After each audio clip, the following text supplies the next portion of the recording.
ધોરણ 11 ભૂગોળ પાઠ 3 પૃથ્વીની આંતરિક સંરચના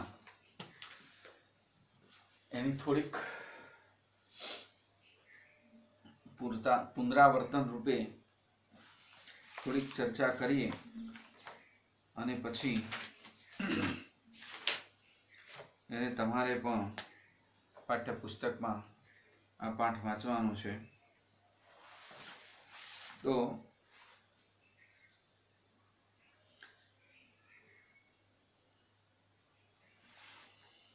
પૃથ્વી છે એ મિત્રો સૌરમંડળનો જીવ સૃષ્ટિ એટલે કે સજીવ સૃષ્ટિ ધરાવતો એક ગ્રહ છે। હવે આ પૃથ્વી ઉપરથી જે દેખાય છે અને અંદર એનો પેટાળ કેવું છે, આંતરિક સ્વરૂપ કેવું છે। બાહ્ય સ્વરૂપ તો તમે જોઈ શકો છો, નદીઓ, પર્વતો, સમુદ્રો, જંગલો, બધું જોવા મળે છે પૃથ્વી પર, પણ એના પેટાળમાં શું પડેલું છે એ આપણે ક્યારેય જોઈ ન શકીએ, કારણ કે એ બહુ સીધી દ્રષ્ટિથી જોઈ શકાય એવું તો છે નહીં। પેટાળમાં એના માટે કેટલાય સાધનોનો, વૈજ્ઞાનિક સાધનોનો ઉપયોગ કરવો પડે, અથવા તો જ્વાળામુખી ફાટે તો એમાં પેટાળમાં શું પડ્યું છે બધું માહિતી મેળવી શકાય। તો એ બહુ અઘરી બાબત બની જાય છે, તરત જોઈ શકાય એવી બાબત નથી આ, એટલે એને સમજવી પડે, એની પાછળ ઘણા સંશોધનો થયા છે।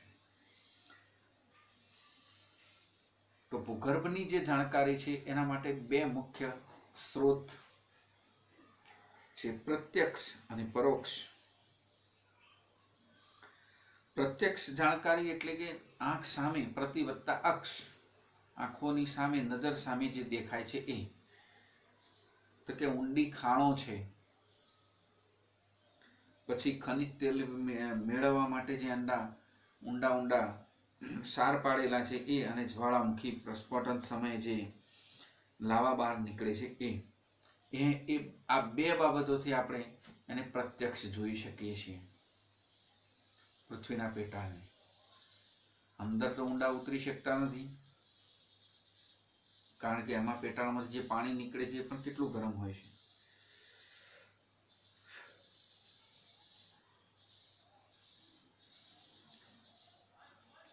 છે। વિશ્વની ઊંડામાં ઊંડી ખાણ દક્ષિણ આફ્રિકાની રોબિન્સન ખાણ છે। આ સોનાની ખાણ લગભગ 4 કિલોમીટર ઊંડી છે, અને ખનિજ તેલ શોધવા માટે જે કુવા કરવામાં આવે છે, ONGC કરે છે આપણે ભારતની અને વિદેશોમાં, અરબસ્તાનની બધા દેશોમાં, તો એ પણ 8 કિલોમીટરથી વધારે ઊંડા જઈ શક્યા નથી પૃથ્વીના પેટાળમાં। એટલે 8 કિલોમીટરથી વધારે ઊંડાઈમાં શું પડેલું છે પૃથ્વીના પેટાળમાં એ કોઈને ખબર નથી। પછી કહે છે કે આર્કટિક મહાસાગરમાં પોલા ક્ષેત્રમાં 12 કિલોમીટરની ઊંડાઈ સુધી શારકામ થયું છે।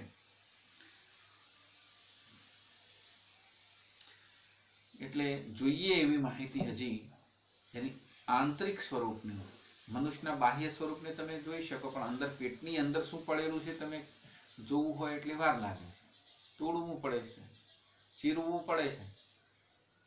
એમ પૃથ્વીના પેટાળમાં જાઓ તો ખબર પડે કે અંદર શું પડ્યું છે, સીધું ના જોઈ શકાય। બીજો છે પરોક્ષ સ્ત્રોત। એમાં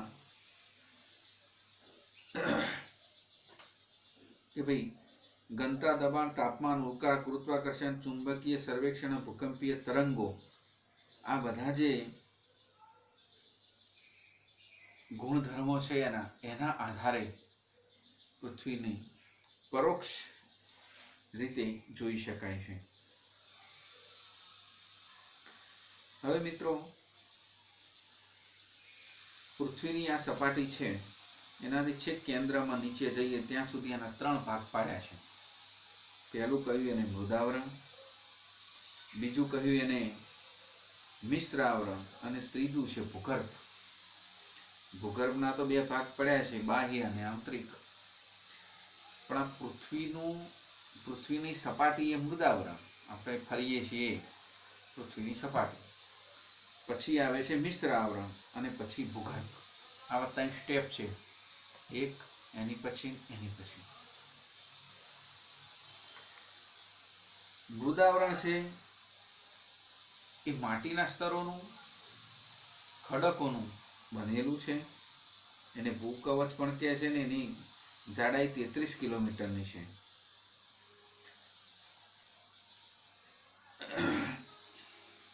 અને પૃથ્વી સપાટીની નજીકના ભાગમાં પ્રસ્તર ખડકોનું પાતળું સ્તર છે. સિયાલ સ્તર છે એ ગ્રેનાઇટ ખડકોનો બનેલો છે.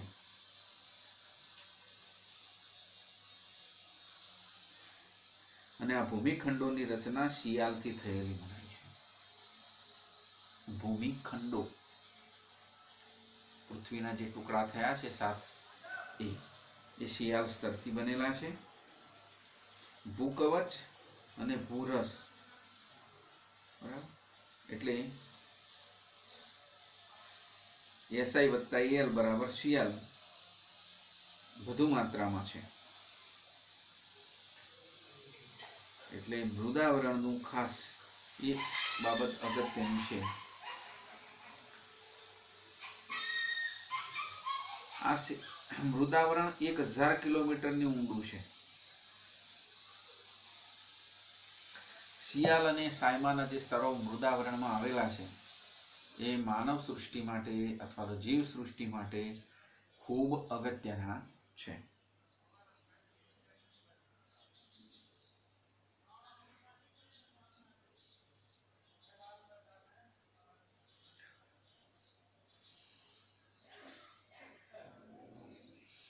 મિત્રો, ગિરનાર ઉપર બેસાલ્ટ અને ગ્રેનાઇટના ઘણા બધા ખડકો જોવા મળે છે. ગિરનાર પર્વત જુનાગઢ. પછી મહારાષ્ટ્રમાં મુંબઈ નજીક આવેલું માથેરાનમાં લાવાના થર જોવા મળે છે. એટલે જ્વાળામુખીનું પ્રસ્ફોટન થાય ને પછી જે અસ્તિત્વમાં આવ્યા છે થર પર થર, એ બધા લાવાના થર ત્યાં જોવા મળ્યા છે. બીજું એનું છે, પાઠ બહુ ટૂંકો છે મિત્રો. બીજું સ્તર છે મિશ્રાવરણ. મિશ્રાવરણ મૃદાવરણથી નીચેનું આવરણ છે. 2900 કિલોમીટરની જાડાઈ ધરાવે છે. મિશ્ર ખનિજ દ્રવ્યનું બનેલું છે એટલે મિશ્રાવરણ છે. મેન્ટલની શરૂઆતનું પડ એસ્થેનોસ્ફિયર અને એમાં બેસાલ્ટ ખડકો વધુ છે. આ એસ્થેનોસ્ફિયર છે ઉપર ભૂકવચ તરે છે. આ મૃદાવરણ જેની ઉપર આપણે રહીએ છીએ એ આ મિશ્રાવરણનું જે એસ્થેનોસ્ફિયર છે એના ઉપર આપણે તરીએ છીએ. કારણ કે એસ્થેનોસ્ફિયરમાં બધો લાવા પડેલો છે, મેગ્મા સ્વરૂપમાં છે. ત્રીજું છે ભૂગર્ભ.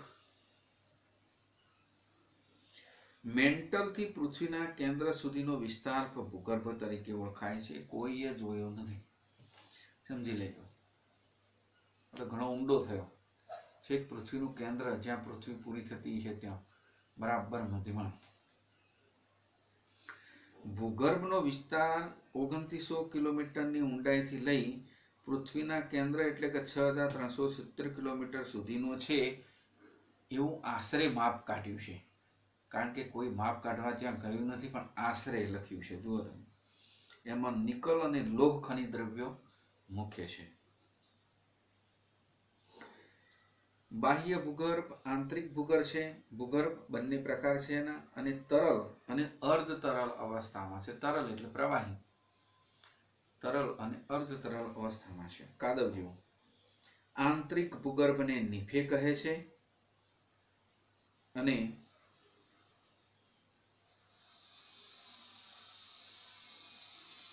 તમને એક વ્યાખ્યા ખાલી જગ્યા પૂછાય છે કે નિફે એટલે શું?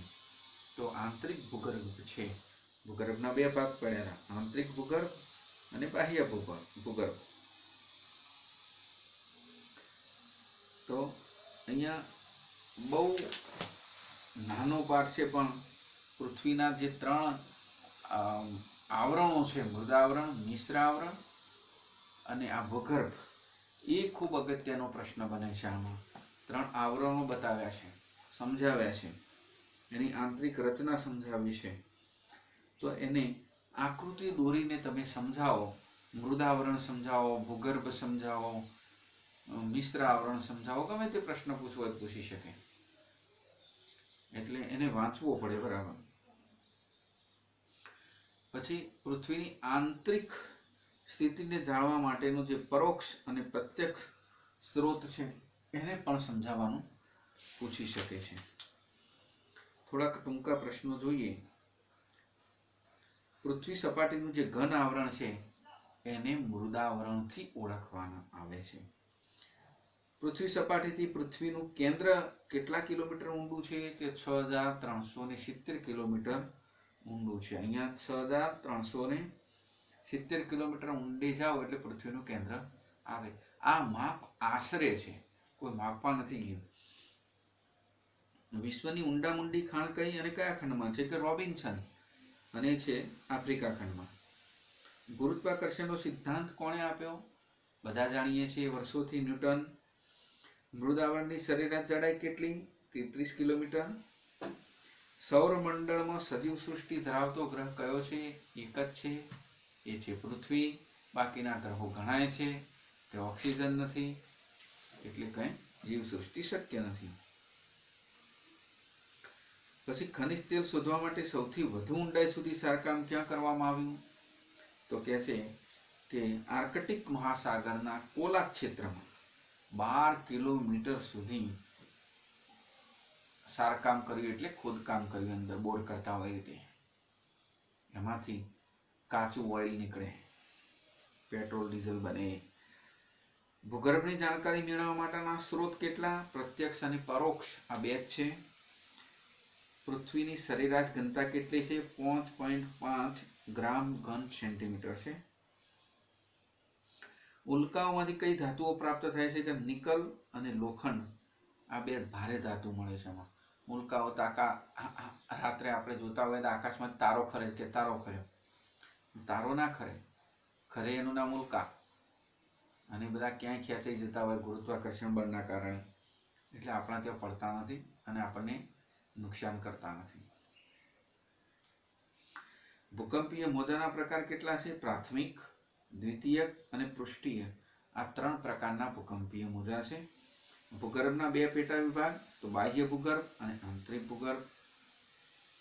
પૃથ્વીનું ભૂગર્ભ કયા નામે ઓળખાય છે? પૃથ્વીનું ભૂગર્ભ તો નિફી. ભૂગર્ભમાં કયા ખનિજ તત્વો છે? નિકલ અને લોહ. શિયાળ સ્તરમાં કયા પ્રકારના ખડક છે? ગ્રેનાઇટ છે. ગ્રેનાઇટ ખડક છે, બહુ મજબૂત હોય. આપણે જોઈએ પાલનપુરમાં બધી કેટલી ફેક્ટરીઓ છે, સાંઈબાબા રોડ ઉપર, એ ગ્રેનાઇટ મળે ને આરસ જોવા મળે તમને. આરસ સફેદ જ હોય, થોડું કલરિંગમાં હોય પણ સફેદ હોય જનરલી. અને પેલો તો આખો કલર કેટલો સરસ નીકળે, પથ્થર એટલે ઘણો મજબૂત, આરસ પોચો હોય. રોબિન્સન છે. સોનાની ખાણ ક્યાં છે?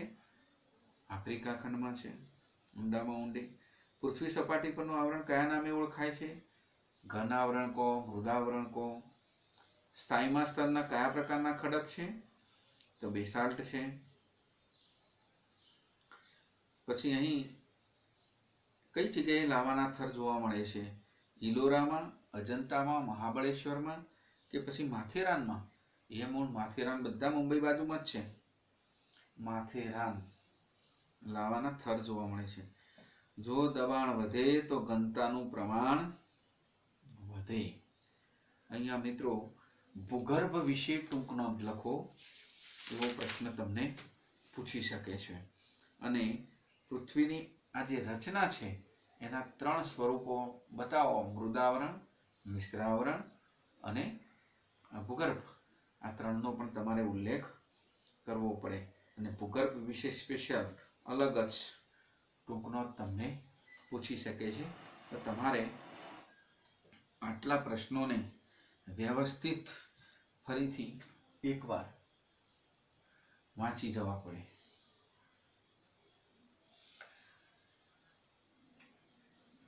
પાઠ બહુ નાનો છે પણ યાદ રહી જાય એવો છે, કારણ કે એમાં ખાસ કરીને મૃદાવરણ વિશે ખૂબ સરસ માહિતી આપેલી છે અને એના સિયાલ અને સાયમા જે સ્તર છે એ બેની જે અગત્યની માહિતી છે એ તમારે આંકડાકીય માહિતી પદ્ધતિસર વ્યવસ્થિત રીતે લખવી પડે, તો જ એના પૂરા ગુણ તમને મળે. શિયાળ કોને કહેવાય, સાયમા કોને કહેવાય, કેટલી ઘનતા, કેટલા કિલોમીટર ઊંડું, કેટલી જાડાઈ, આ મૃદાવરણ વિશે ખાસ પૃથ્વીનું જે સીધું નજરે જોઈ શકાય એવું સ્વરૂપ છે એ મૃદાવરણ, ઉપરની સપાટી, એના વિશે પણ પ્રશ્નો પૂછાય છે.